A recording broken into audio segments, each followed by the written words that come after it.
दोस्तों, आपको ये बात तो मालूम ही होगी कि आज हमारी धरती पर 8.7 मिलियन से भी ज्यादा स्पीसीज मौजूद है।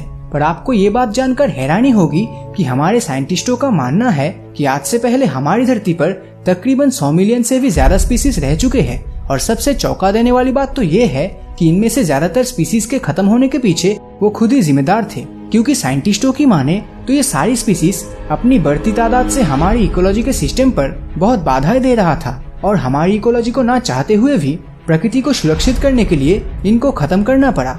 और ये चीज हमारी धरती पर पिछले 800 मिलियन साल से जब पृथ्वी पर पहली स्पीसीज जन्म लिया था तब से चली आ रही है। और दोस्तों, आज के इस एपिसोड में हम जानेंगे इकोलॉजी किस तरह से हमारी धरती को स्टेबल रखती है। चलिए बात की शुरुआत करते हैं 36 लाख किलोमीटर में फैले हुए अफ्रीका के जंगलों से। इस विशाल जंगल में सभी अन्य जानवरों की तरह शेर भी अपने परिवार के साथ 2.5 से 3 किलोमीटर की एरिया में रहता है और इस एरिया में रह रहे दूसरे शाकाहारी जानवरों का शिकार करता है। पर समझने वाली बात यह है कि यूनिवर्स में एनर्जी स्टैटिक है और ये चीज हमारी धरती में भी लागू होती है।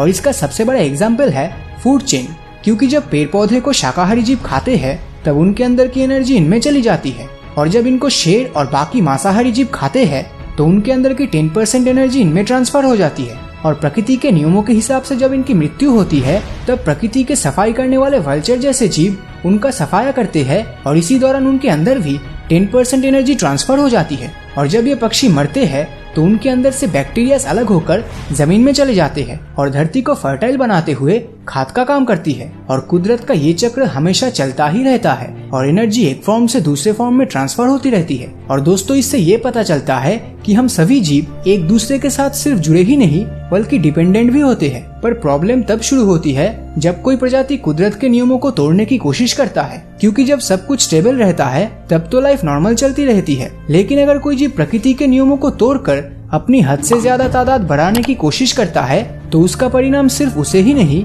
बल्कि पूरे पृथ्वी के जीवों को झेलना पड़ता है। क्योंकि जब शेर जैसे मांसाहारी जीव अपनी तादाद बढ़ा लेते हैं तब हिरन जैसे शाकाहारी जीव की संख्या घटने लगती है और एक वक्त ऐसा आता है जब इनको पर्याप्त भोजन नहीं मिल पाता और वो भूख के कारण मरने लगते हैं। और जब हिरन जैसे शाकाहारी जीव की तादाद बढ़ती है तब प्रकृति खुद ही ऐसे जीवों का सफाया करके इकोलॉजी को स्टेबल रखने की कोशिश करता है। दोस्तों, इकोलॉजी के नियमों के अनुसार किसी भी प्रजाति की संख्या कितनी बढ़ेगी, कितनी घटेगी या फिर किस हद तक स्टेबल रहेगी वो उसका जन्म, मृत्यु और जीवन काल के समय पर निर्भर करती है। और अगर सच बताऊं तो इस धरती में जीवन सापेक्ष है, निरपेक्ष नहीं। यानी कि हर जीव की तादाद उसकी उम्र पर निर्भर करती है।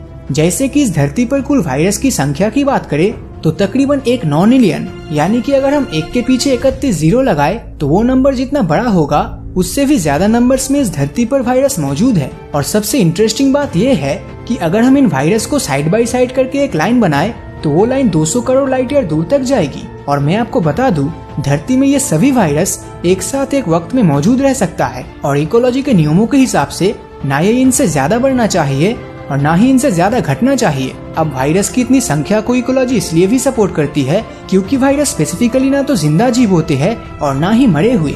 और अगर हम दूसरे एग्जाम्पल से समझे तो नदी और तालाब में बेहद ही छोटे जीव पैरमीसियम मौजूद होते हैं जो अपनी तादाद दुगनी तेजी से बढ़ाते हैं। इन जीवों का साइज इतना छोटा होता है कि इनको हम बिना माइक्रोस्कोप के देख भी नहीं सकते, लेकिन ये जीव हर 22 घंटे में अपने आप को 2 भाग कर लेते हैं, यानी 1 में से 2, 2 में से 4, 4 में से 8। और इसी कंटिन्यूअस प्रोसेस में इनकी तादाद बढ़ती रहती है।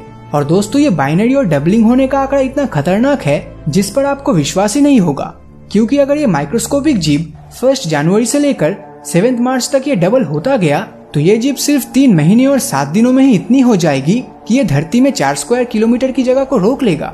और दोस्तों, आप मानो या ना मानो, लेकिन अगर ऐसा 35 दिन और चला तो इसकी तादाद इतनी हो जाएगी कि इसको फिट बैठने के लिए पूरी धरती भी कम पड़ जाएगी। यानी अगर हम इसे धरती की शेप में धरती की बगल में खड़ा कर दे तो दोनों का साइज ऑलमोस्ट सेम होगा।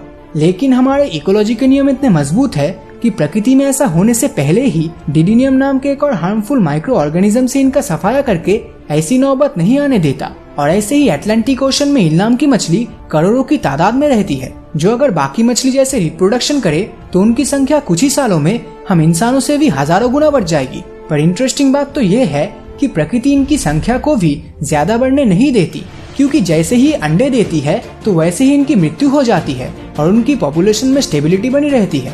और इन सब एग्जाम्पल को सुनकर आपके मन में भी ये ख्याल आना लाजमी है कि क्या ये नियम हम इंसानों में भी एप्लीकेबल है।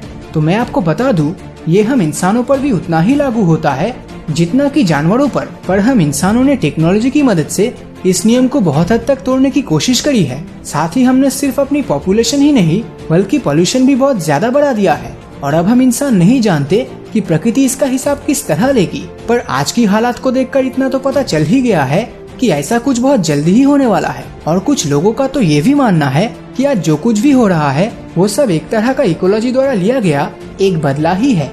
और अगर ये वीडियो आपको अच्छा लगा हो तो इस वीडियो को लाइक और अपने दोस्तों के साथ शेयर करना मत भूलना। और अगर अभी तक आपने हमारे चैनल को सब्सक्राइब नहीं किया है तो सब्सक्राइब करके नोटिफिकेशन बेल को ऑन कर दीजिए, क्योंकि मैं ऐसे ही वीडियोस हर हफ्ते लाता रहता हूँ। तो मिलता हूँ आपसे अगले वीडियो में, और हमेशा की तरह थैंक्स फॉर वॉचिंग।